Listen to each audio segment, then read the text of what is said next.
في الطريق إلى الحياة، إلى العامل الميساني الذي استشهد في تفجيرات الكاظمية.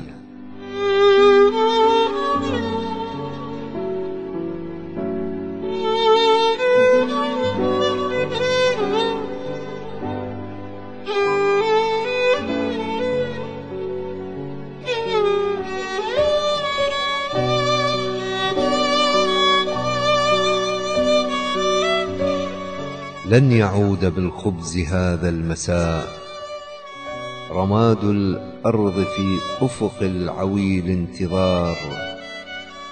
هب أنك لن تدعيه يرحل ذاك الصباح.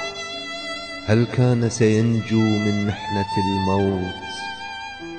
جاء من الجنوب على ظهره ثقل وعيال، 30 عاما جائعا وما قال غير الأنين يدخن في صدره، لا تسمعه حتى الضلوع، لأنه لوح في مغيب الجنوب، لأنه الأهوار التي جفت وما عادت ترطب روحه بالأغنيات، لأنه الموال الذي رافق رحلته الأخيرة إلى بغداد، وبغداد واسعة والرزق ضاق يا عراق. الجنوب صدى.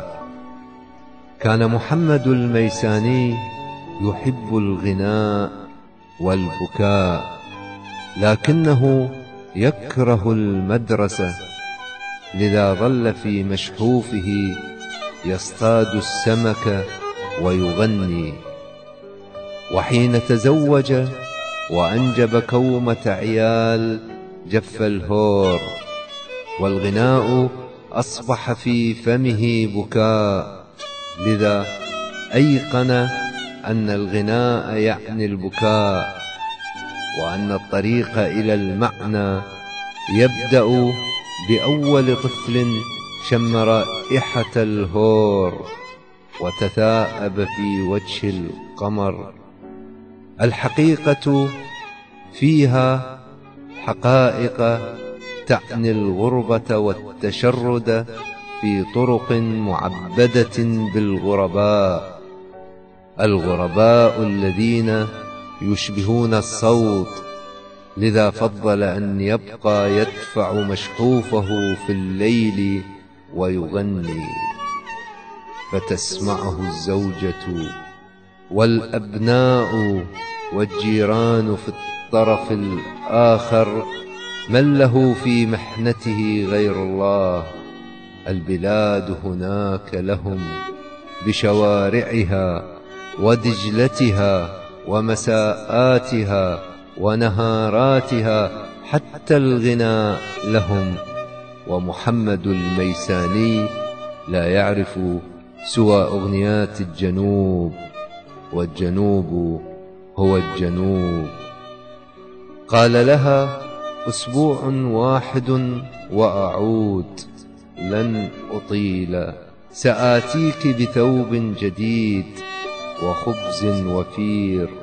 يقال في بغداد الحياة، دعيني أرى، لعلي ألملم الفضة من شوارعها، وأحصد الذهب من مساءات دجلتها، وأنعم بالرخاء.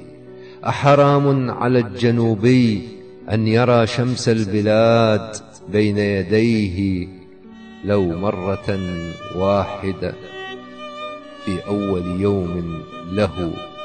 وفي الطريق إلى الحياة صادفه المفخخ، لم تكن صدفة، لأن المفخخ يكره الجنوب ويكره الأهوار والغناء.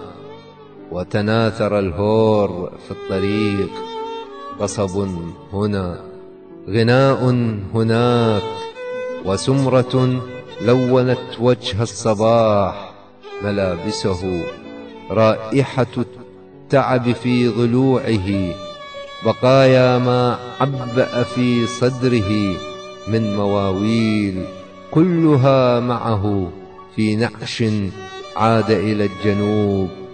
وحين شم رائحة الهور غنى، لكن الزوجة لم تسمعه، والأولاد والجيران في الطرف الآخر، لذا ضج قاع الهور بالعويل وصاح صاح: يا خوي يا غربتنا.